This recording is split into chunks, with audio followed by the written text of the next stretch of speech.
Okay, I just dropped my daughter at school and I'm gonna head off to work, and I wanted to just show you a little bit about FSD Beta. The way I have it set up, I have it to engage when I use the double pull of this stock. I've got average, profile, there's chill or assertive, and then I turned off lane change notifications because you'll actually see when it wants to change lanes, it actually shows the left signal or the right signal, so you'll know. And then instead of setting it to the speed limit, you want to set it to the speed of traffic. So I usually have an offset of plus 15-16%. That's like Boston driving. So here we go. I'm gonna navigate to work right now, and then to start off, I'm just gonna start driving a little bit away from this sidewalk, and to engage it, once I see that steering wheel, I want to be able to do a double pull downwards on this stalk. And now the car is driving itself. FSD Beta is a combination of autopilot and auto steer. So autopilot, does lane centering and controls your speed to follow traffic. That's basically smart cruise control. But auto steer also allows you to steer on city streets. So it'll make lefts, it'll make rights, it'll stop at stop signs, stop for pedestrians, it'll merge with traffic, so it does everything. And it's actually much more difficult than highway driving if you think about it. Oh, check it out, there's a Lucid in front of me. That's pretty cool. Now, the important thing is you always have to know when your FSD Beta is engaged, and you know that because there's the steering wheel's in blue, and there's a speed limit here. Instead of 30 miles an hour, my offset puts it to 35 miles an hour, and you see that it's blue max. There's 3 ways to disengage autopilot. The first way to fully disengage it is to lift the stock upwards. See, now I'm controlling the car on my own, and you no longer see the blue colors there. Let me re-engage it. The next way to disengage it is to step on the brake. Once you step on the brake, it'll fully disengage autopilot. See? You heard a little beep and I lost the blue colors again. The third way to disengage it, and this does not fully disengage it, is to crank on the steering wheel and fight auto steer. See, I did that. It got rid of the blue on the steering wheel. However, the speed limit is still being covered. So it turned off auto steer, but autopilot is still engaged. So let me fully engage it again. There are a couple other ways to disengage it. And once you get to your destination, the car will pull to the side and you can hit end navigation, and I believe it stops FSD at that point. So the other way to disengage FSD Beta, and I wouldn't advise against this, I would advise against this, is to ignore all the warnings that happen from the computer. So if you're not paying attention to the road, or if you don't have your hands on the steering wheel, you'll start to get blinking warnings here. Pay attention to the road, or put your hands on the steering wheel. And if you don't do that, you'll start to get audible beeps from the computer. And if you don't correct it, it's gonna stop FSD Beta. The problem with that is it's not good, because you'll actually have a strike. You're given 5 strikes, and if you hit 5 strikes, you actually lose FSD Beta for 1 week, which is a real pain because you actually paid for the service. To lose it because of your strikes and not be able to use it, that really sucks. I actually have 2 strikes out of the 5 from FSD Beta, which is terrible. I remember when it happened. I was actually driving on a highway, trying to pay attention to the road, but I decided to get on a hands-free conference call both times with work while I was doing that. Now, it's hard to do 2 things at the same time, but to do 3 things at the same time, to drive, pay attention to the road, and pay attention to the conference call, I wasn't able to react to the warnings in time. So before I knew it, I got 2 strikes. Now I got 3 strikes left to go before I hit my 5 strikes. I'm trying to be really careful. So Anyways, this is an example of where I'll use FSD Beta. You know, here in traffic where it's well-marked roads, you see the stop signs, you see the car in front of me. FSD Beta does really well. The highway is even easier because in the highway, all the roads are well-marked. You won't have instances where you have to stop for a stop sign or a traffic light or a pedestrian. You're just on the highway. And, you know, that's actually easier than city street driving, in my opinion. The times where I will take over is the difficult situations. For example, if you have a 2-lane highway and the center line is not marked, or it's a complicated merger or a roundabout. You know, those roundabouts are confusing anyways.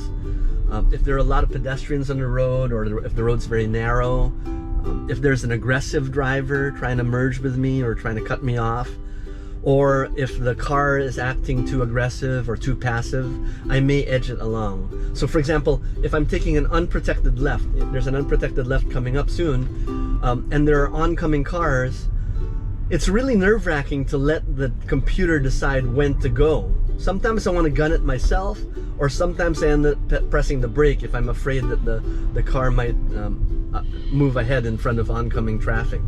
So those are certain situations where you want to take control.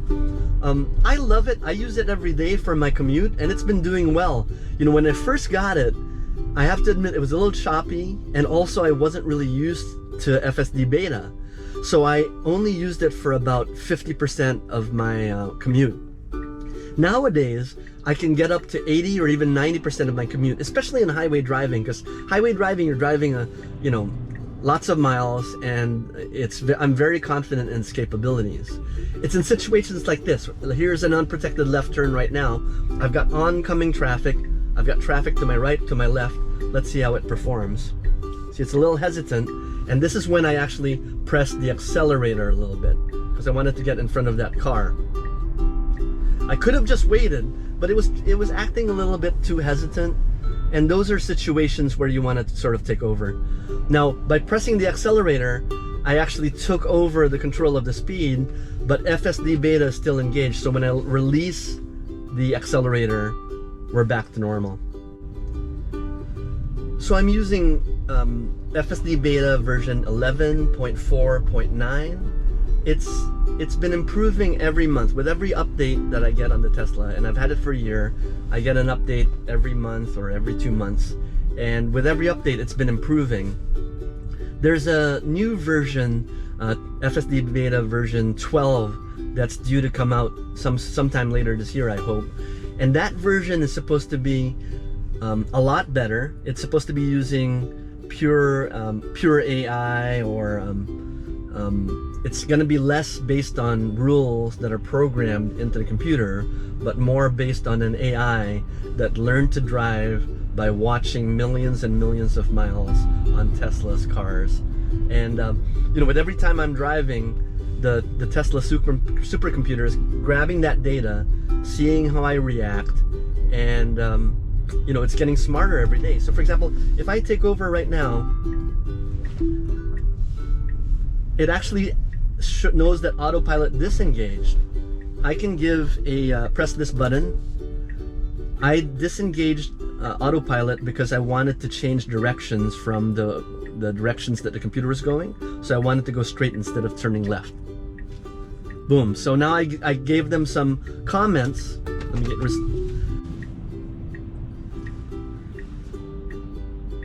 by giving them that commentary, I'm able to help the supercomputer learn, you know, how to drive better, or learn why I took over, and hopefully the next time around it'll improve.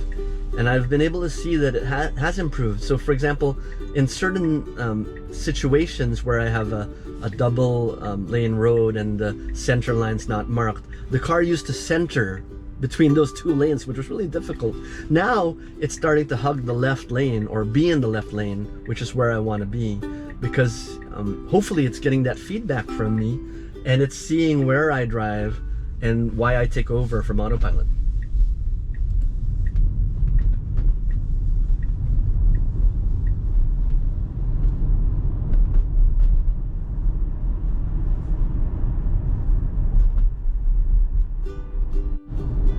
So here's an example of where it's improved. See, I'm in a 2-lane highway, and the center line is not painted on. So you'll see that the car is on the left side of the highway. Before, it used to try to center in the lane. Now I'm about to enter I'm about to reach an intersection where there's an unprotected left turn. Here there are lines marked, and the car knows how to get into the left lane. But before, it was a little bit more choppy. So here, I might want to gun it in front of this truck, but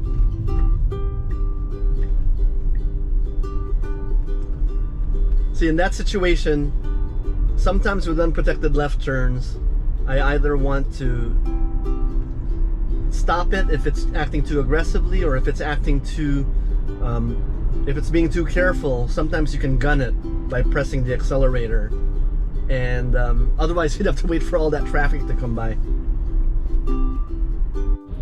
Okay, I'm here on a local state highway now, where there's still some stop signs, but the lanes are well marked, and the speed limit's a little higher than city driving.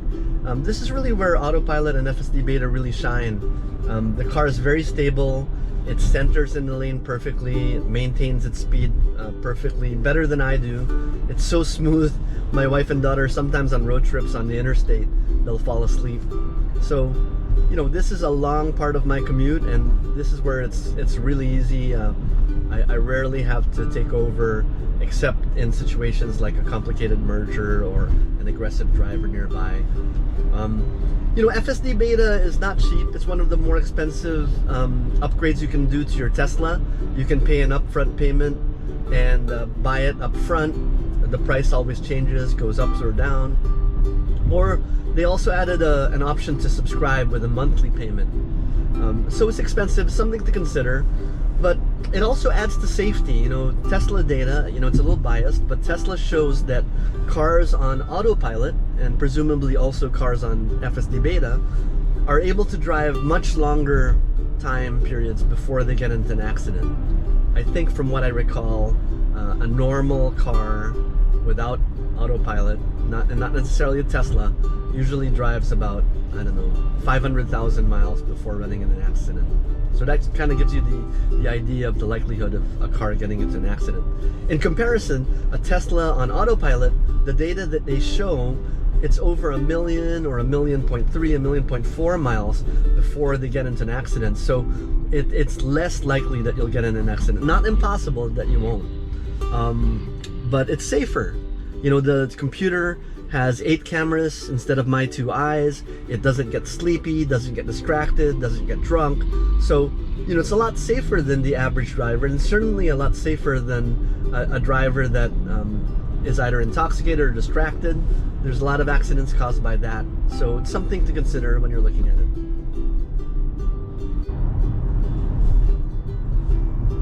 Here's the warning that you see when I'm not touching the steering wheel.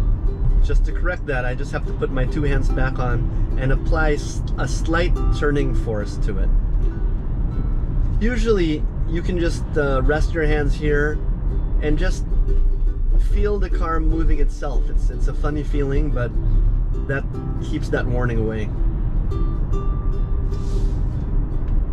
And like I said, if I'm distracted and I'm not looking at the road, or if I'm looking at my screen too long, it'll give me a warning to pay attention to the road as well. Well, I hope you like this video. This is one of my Tesla videos on my YouTube channel. If you did like it, please click like, comment, or subscribe. If you have a Tesla and have FSD Beta, please share any friendly tips or comments in the comment section. I'd love to hear from you. Thanks for watching, guys. There's another nice merger. That was pretty quick. Pretty human-like, I would say. All right. Thanks for watching.